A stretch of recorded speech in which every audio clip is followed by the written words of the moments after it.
I is a psychopath. Or at the very least, when you read this portion of the chapter, that is the impression you could definitely get. At the very least, Kamiki probably got that impression from this answer she gave him, and it's legitimately sad. Like, the context we got from this chapter of Oshinoko really recontextualizes everything we know of our main antagonist of the story, and in a way, it doesn't, say that what he did was right. It doesn't try to say that, he was justified for, basically all the horrible things he's done throughout this story.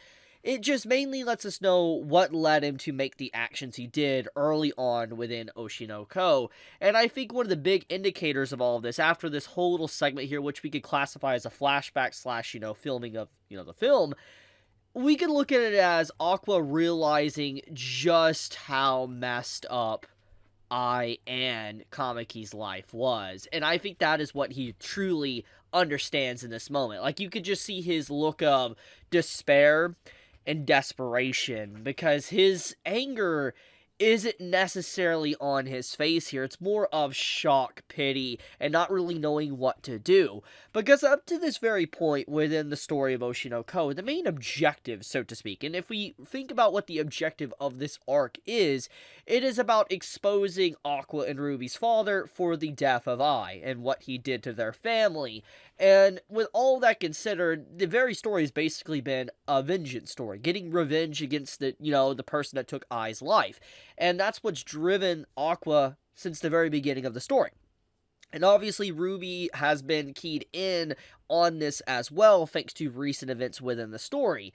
And when you see this moment here, I feel like Aqua's realizing that, yeah, what Kamiki did can never be justified, but he now realizes that the real villain was not necessarily, Kamiki, but the environment that created such an entity and will potentially continue to create more entities like that in the future as long as it continues to exist like it does. And what I mean by that is the just entertainment industry. And obviously, Oshinoko has been always about vengeance and a commentary on the entertainment industry and how it's toxic. One of the big things that was very easy to see in the early steps or pages of the story was basically idol culture. And, we saw how Ai's very life was put in danger or at risk if, anything, got out. For instance, if, people found out she had kids or potentially had a boyfriend, girlfriend, whatever. It's a very toxic community. And we have seen this in the story as well with Ruby and other characters that have participated within the story. There is a lot of toxicity there, and this is something that is definitely in entertainment industry that is just not good. And obviously, we get to see another aspect of that with this little scene right here, which is just, for one, obviously, this is grooming, and secondly, it just showcases blackmail and trying to entrap someone, so to speak. And when you see this segment with Kamiki, I cannot help but just feel despair, because imagine you're this man's age, like 17, 16 at this point, and you're in a situation like this where you have this older woman grooming you, and then she's straight up just entrapping you like this, and then saying, oh, you'll never love anyone else, you'll come right back to me because you're empty and all that. It's just an incredibly dark sequence. And once again, to kind of reiterate this, this is obviously just, characters in a film, kind of reenacting what potentially happened in the past between, Kamiki and Ai and all that. But judging by the way this is written, and since this is technically, the first time we're seeing it, we could assume that this narrative that we're seeing is actually accurate. It is not false. It is not a, I guess a perspective. This is a perspective we can agree with or say this is probably true until it is proven otherwise that this flashback or film did not get the details right. Regardless, though, I think that what, Akka and Mingo is trying to do with this chapter and these latest chapters is that they're not trying to make it to where, Kamiki can be redeemed or anything like that. They're not doing that. What they're mainly saying is that sometimes the reason why people are like they are, either a psychopath, sociopath, whatever, is probably because of their environment, their upbringing, or what other people did. A systematic chain of abuse throughout years of just torment done to them. In this case, that is clearly what has happened, not just to I, but also Kamiki. And I think that that big detail there is, as I said, what Aqua realized in this chapter. It's honestly horrifying. It's there's probably a lot of emotion going on within Aqua's head right now trying to process all this, because obviously the main goal is to drag his father down. But now at this point, does he really want his father to die, or does he want to take pity on him and think that he needs help or something?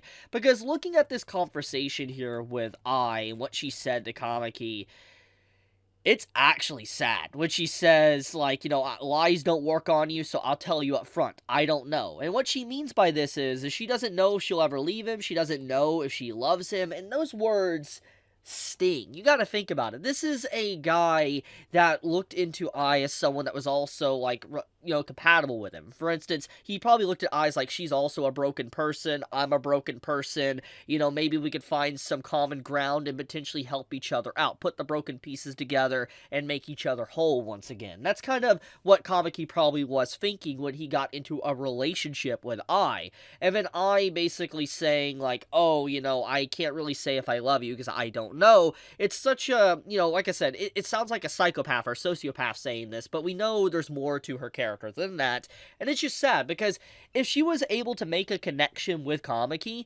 I feel like I wouldn't have died like she did at the beginning of the story, and Kamiki might have been maybe dysfunctional and messed up, but I feel like in some, shape or form, there would have been a family with Aqua, Ruby, I, and Kamiki, and that's just crazy to think about that. In an alternate reality, if maybe I said the words that, needed to be said in this moment, instead of, like, trying to be truthful, like, she, for once in her life, okay, she tried to be truthful here at this moment, but instead of, lying like she always does, she was truthful. That in turn is what hurt Kamiki and put her on a path of potentially dying. It's very interesting how that worked out.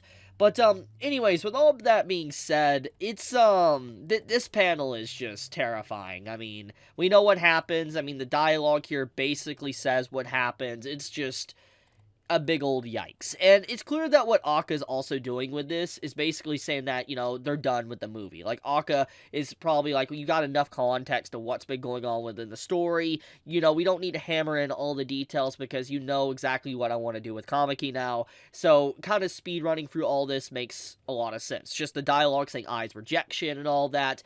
I think we can kind of understand what's happening here. Kamiki went into absolute despair, which is what this panel kind of represents.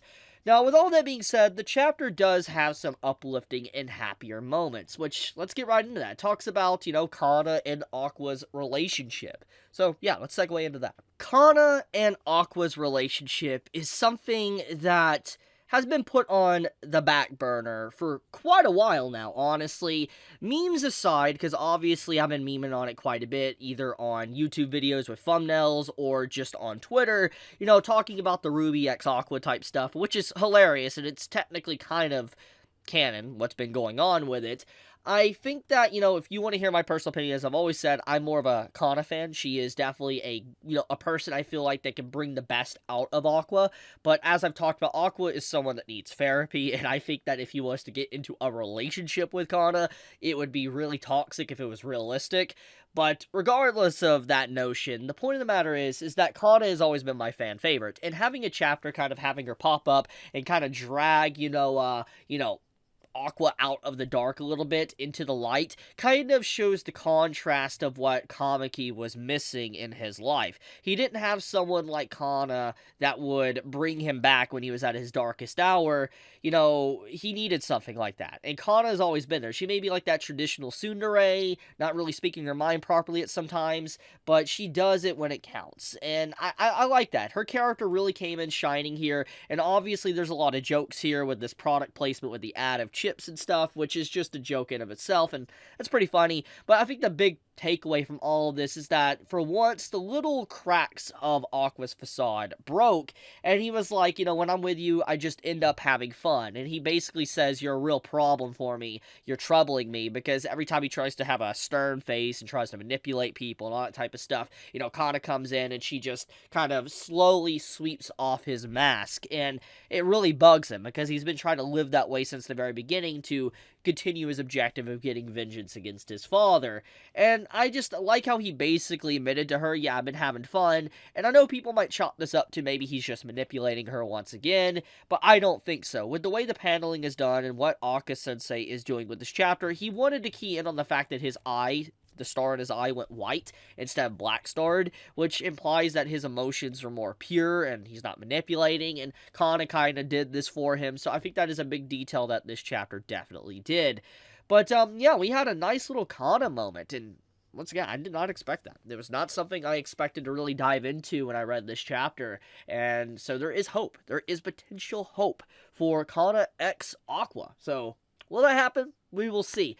But, with that being said, though, great chapter of Oshinoko, honestly. Like, I really love the details that's been happening within the story, and, pushing aside the low-hanging fruit memes and conversation, I think that, Aka really has found their, pacing again in story, and really started to ramp up the writing quality in this latest chapter, because I do think that there might have been a little bit of dragging in these latest chapters, and it seems like we're finally back in order with, maybe, shipping wars, but also with the actual main plot with Kamiki, which, speaking of which, the end of the chapter has him appearing next to Ruby, his daughter, and Ruby doesn't know, and kind of scary.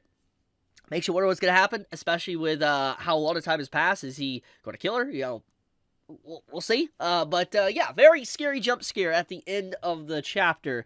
By the way, if you want to know something, this cliffhanger is actually going to be a cliffhanger for 2 weeks, because Golden Week is apparently coming up in Japan, so all chapters with Weekly Shonen Jump, Young Jump, all that Jump Plus is going to be on break, so we have that, and then also it's going to be on hiatus just because Aka's taking a break. So we're going to have basically a 2-week break of Oshinoko. The chapter's not going to come back until the 25th, I believe, so yikes. So you got that to look forward to. I leave it to Aka and Mingo to leave us on the cliffhanger, making us wonder what's going to happen next. But I'll leave it at that. Thank you so much for watching. If you enjoy my content and you want more of it to appear in your subscription feed, do leave a like, do subscribe, hit that bell icon down below, and with that, Chibi out.